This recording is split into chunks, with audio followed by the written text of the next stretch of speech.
Assalamualaikum warahmatullahi wabarakatuh. Salam sejahtera untuk kita semua. Bertemu lagi Sobat Tani semua. Dalam kesempatan ini kita akan melakukan sharing bagaimana berbagai persoalan sektor pertanian kita saat ini tidak lepas dari bagaimana persoalan kebijakan yang dilakukan oleh pemerintah yang tepat sasaran untuk bagaimana menyejahterakan petani kita di daerah-daerah. Persoalan kebijakan sektor pertanian di Republik ini tidak terlepas bagaimana setiap kebijakan pemerintah ini bisa dibuat kerangka pemikiran untuk kerangka kebijakan yang jelas. Sebab berbicara sektor pertanian ini tidak terlepas bagaimana kondisi konsumsi dan kondisi produksi. Dan kondisi ini harus dijembatani oleh pemerintah agar kepentingan pemerintah dan kepentingan masyarakat dan kepentingan petani pastinya ini dapat bisa terpenuhi dengan baik dengan adanya kebijakan-kebijakan yang sesuai dengan kerangka berpikir yang tepat sasaran untuk menyejahterakan petani dan bagaimana memenuhi kebutuhan masyarakat kita.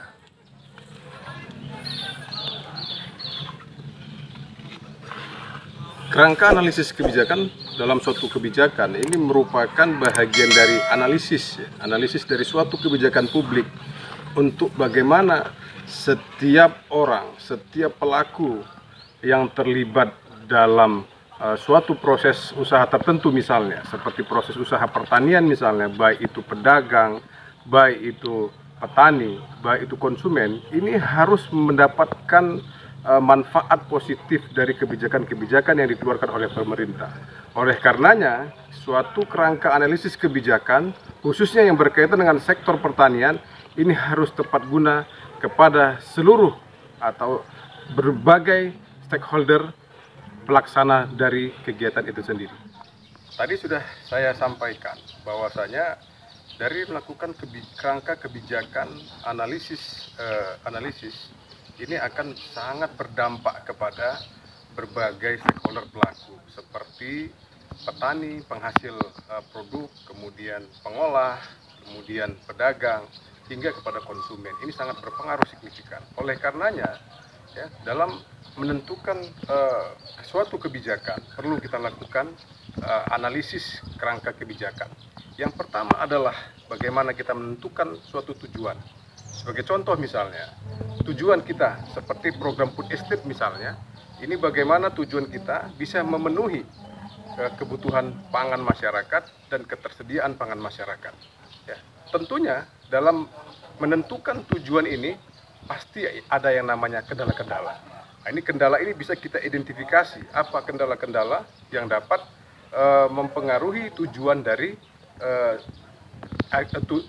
kebijakan yang akan kita lakukan. Dalam menentukan atau menetapkan suatu tujuan dari kerangka analisis kebijakan, yang pastinya kita akan menemui yang namanya kendala-kendala, ya. Yang namanya kendala ini tidak bisa kita pungkiri. Contoh tadi seperti misalnya program food estate misalnya, untuk memenuhi kebutuhan pangan nasional kita pasti terjadi banyak kendala. Apa itu kendalanya? Bisa dari sisi lahan, kemudian bagaimana ketersediaan SDM kita, kemudian teknologi dan lain sebagainya. Dan ini merupakan bahagian dari kendala-kendala yang bisa kita identifikasi. Setelah kita identifikasi bagaimana kondisi kendala, maka kita akan menentukan suatu kebijakan, ya. Kebijakan yang seperti apa yang mau kita terapkan. Apakah kita harus menerapkan kebijakan ekstensifikasi misalnya, atau menerapkan intensifikasi misalnya. Ini merupakan bahagian dari rentetan dari tujuan yang kita inginkan. Kemudian ada kendala dan kebijakan seperti apa yang mau kita lakukan. Setelah kita menentukan yang namanya suatu kebijakan, maka selanjutnya yang terakhir adalah kita lakukan evaluasi. Bagaimana evaluasi yang bisa kita berikan, ya, yang bisa kita lakukan untuk bagaimana bisa suatu kebijakan itu bisa bermanfaat dan tepat sasaran kepada masyarakat, khususnya bagaimana menetapkan kebijakan pertanian yang berpihak kepada petani, yang berpihak kepada konsumen, dan berpihak juga kepada pedagang. Artinya dalam kondisi kebijakan ini tidak bisa hanya sebatas oknum-oknum atau kelompok-kelompok tertentu saja yang mendapatkan manfaat atau benefit keuntungan, ya, dari kebijakan ini, tetapi seluruh masyarakat atau seluruh pelaku, seluruh stakeholders harus bisa mendapatkan manfaat dari aktivitas atau dari suatu kebijakan yang dilakukan oleh pemerintah. Berbicara kebijakan pembangunan pertanian, ini tidak terlepas bagaimana untuk mencapai. Yang pertama adalah untuk mencapai ketahanan pangan kita. Kemudian yang kedua adalah bagaimana meningkatkan produksi. Kemudian yang ketiga adalah bagaimana meningkatkan kesejahteraan petani. Dan yang keempat, bagaimana produk-produk pertanian ini bisa dihasilkan untuk menyejahterakan berbagai elemen masyarakat, baik itu petani ya, dalam sisi produksi yang meningkat, kemudian input produksi yang bisa diterima dengan baik, bagaimana kita bisa memberikan penyuluhan kepada petani, kemudian sampai akses pasar dan akses harga. Dan pada akhirnya bagaimana sektor pertanian kita secara umum bisa dapat maju dan berkembang secara berkelanjutan. Dalam melakukan kerangka analisis kebijakan, tadi setelah kita melakukan penetapan suatu kebijakan, maka ini akan kita tetapkan bagaimana strategi yang harus kita lakukan untuk bagaimana menerapkan kebijakan yang ada. Sebab dari runtutan awal kita setelah menentukan suatu tujuan, kemudian ada kendala, kita tetapkan yang namanya kebijakan.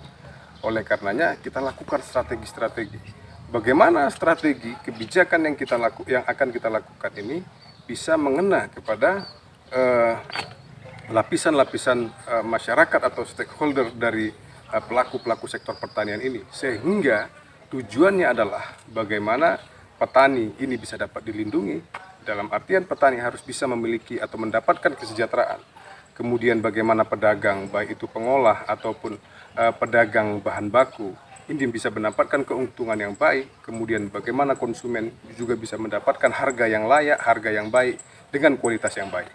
Oke, demikian tadi itu bagian dari komponen kerangka analisis kebijakan. Oleh karenanya dalam menentukan suatu kebijakan ini kita tidak bisa melepaskan bagaimana kerangka analisis kebijakan ini harus dilakukan oleh pemerintah, dan ini dengan pertimbangan kearifan lokal setempat dalam melakukan kebijakan-kebijakan yang sifatnya kepada masyarakat, khususnya kepada petani.